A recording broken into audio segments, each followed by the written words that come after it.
Hi, everyone. This is Justin with Service and Sacrifice. Today's episode is going to be about difficult aspects of transitioning out of the military and why everyone says the hardest part of transitioning is finding a job and income. And I do not believe that is the case. So, we will be talking about loss of identity, missing structure, rebuilding confidence, and why purpose matters more than a paycheck. Everyone tells you the hardest part of leaving the military is finding a good job. And I don't think that is true. I think the hardest part is figuring out who you are and what to do with yourself when nobody needs you at 6 a.m. anymore. And what I mean by that is you can have a six-figure job, great benefits, and still feel completely lost after leaving the military. And that's because there is no set mission anymore. Here's what you lose when you leave the military immediately upon leaving the gate after you sign out on terminal leave forever. A clear mission, daily structure, defined expectations, rank and identity. What I mean by that is when people say, I was in the Army, I am a Marine, you lose that identity, and a close knit community. Because again, for the length of your contract, you have done everything with these people. You work together, you spend your weekends together, after work together,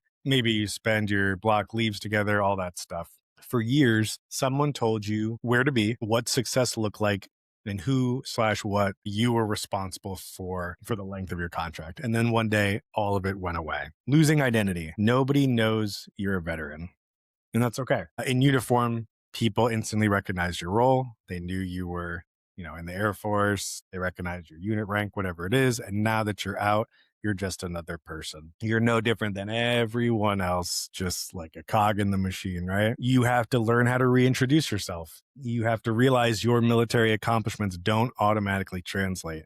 I see a lot of LinkedIn posts about, soldiers who served 20 plus years. They were E8 or E9s leading whole battalions. And now, they make posts saying, I can't get a job. I can't get an entry level job. Nobody in corporate knows what an E8 or E9 is. They don't know what a battalion means. You have to demilitarize your resume and experience. Like, to other veterans, that sounds really cool. I was a lieutenant colonel and I had 600 troops under me and blah, blah, blah. The person in talent acquisition for your finance job has no clue what that means, right? Daily structure. Freedom can feel overwhelming. I know that's a weird thing to say. Civilians probably don't understand it, but every veteran has definitely felt it. And when you get out, you have to decide all of these things on your own. And there are so many options. Where to live, what career to pursue, whether you want to go to school, what to go to school for, associates, bachelors, masters, doctorates, trade school. Do you want to be a plumber? Do you want to be an electrician? And then lastly, how to spend your time. How much sleep do you want to get? What schedule do you want to work? Do you even want to go to work that day? Do you want to call out? Even little things like, should I be cleaning my car? I know that sounds really dumb, but we had those vehicle inspections all the time and you had to make sure your car was clean. And now you can just throw your empty Pepsi bottle on the floor and nobody's going to yell at you.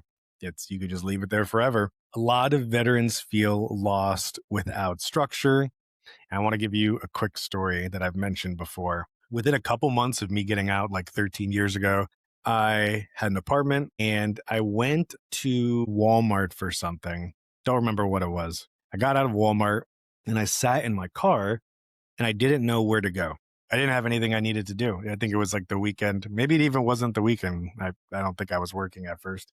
But I didn't know what to do. Do I go back home? Do I chill? Am I supposed to do an errand? Am I supposed to be somewhere? And long story short, I ended up sitting in my car with it on for like 3 hours at least, just sat there because I didn't know where to go. What do I do? Do I go home and just watch TV? And looking back on that, it sounds ridiculous to say out loud because I just go home. Today, if I didn't have anything to do, I'd be chilling on the couch, playing video games, making a video, watching one of my favorite movies again, just for the fun of it. But back then, because my mindset was still like I had just gotten out, I felt like I had to do something. Did I have to clean my boots? Did I have to, get a new rank for my uniform? Did I have to clean my ruck? Was my vest dirty? Was it Sunday and I was waiting for a call to get back in because somebody got drunk at the strip club? I felt like something was about to happen, but nothing happened. You just have, 24 hours is so much free time when you have to be here at 5 a.m. and you have to stay till 8 and you have to do 6 formations a day. Now you can do whatever you want. If you want, you can go to 5 different fast food restaurants on Saturday. KFC for breakfast, Taco Bell for dinner. Nobody's going to yell at you. You can do whatever you want. And in the beginning, that's scary. And now it's incredible. I'm not encouraging you to eat multiple fast food restaurants in a day. Rebuilding confidence. Your confidence was built on competence. I really like that sentence. In the military, you became confident because you knew your job. You knew exactly what you were supposed to do, whether you were a 68 whiskey or a truck driver. You knew the standards of your job. You knew the terminology. You knew what success looked like. And your NCOs told you every day and every step of the way what success looked like. And then they quality checked your work to reiterate what the success was. So you knew every step of every mission. And as long as you did verbatim what you were told, you wouldn't fail.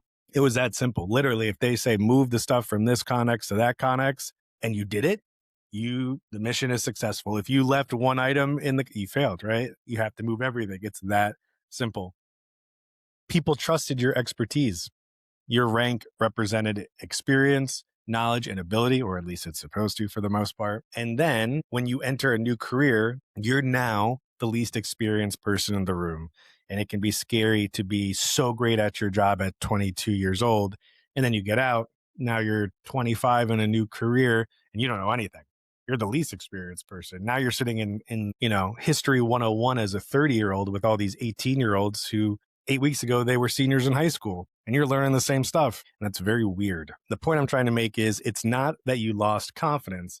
You lost the environment where your confidence has been built, and you need to create a new environment to thrive in. And that's probably the most important sentence to take away from this whole video. Create a new environment, whatever you want it to be, and then over succeed in that environment.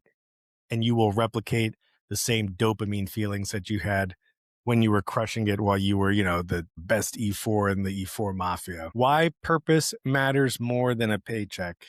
Here's what helped me. So again, create an environment you thrive in, set the goals you want that you replicated while you were in and you crush them, and then overperform in the civilian world. So it's the same exact experience, except you're not in a uniform anymore.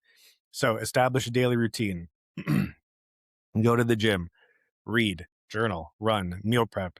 I know those things sound so time consuming, but you can get a good lift in 40 minutes and you can read 10 pages a day and you can journal for 5 minutes. All of that stuff just took you 1 hour. You just did 3 of the things I mentioned in 1 hour.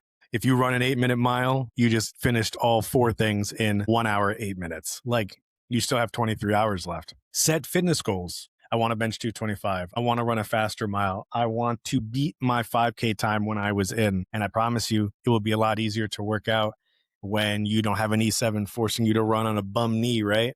I promise you. Find a new mission. Volunteering, raising funds, dog walk, do something. You'll find there's something out there where somebody needs your assistance. Connect with other veterans in groups or nonprofits, or do, a Saturday run group. There's plenty of things out there. Invest in your education. Multiple certification websites out there like Coursera. All these colleges have process improvement, project management courses, data analysis. Do one of them. See which one you like. And you don't have to do the ones that are like $1,000. On Coursera, you can do a finance class for $50 a month and finish it in 1 month. So you just got a cert for $50. Build a business. I know that sounds scary and time consuming, but it could be super simple. You can do this. Create a business and just post YouTube videos. Done. Learn new skills to make yourself more valuable. Whatever that is. Maybe you want to draw for 15 minutes a day. It's going to take you a bit, but after a year, you'd probably be pretty decent. And the point I'm trying to make from this last section is there's no one right answer. The point is that you are building something you like and not that you randomly stumble into. And the sooner you get started, the more things you're going to find that you do like and the better you're going to get at those things.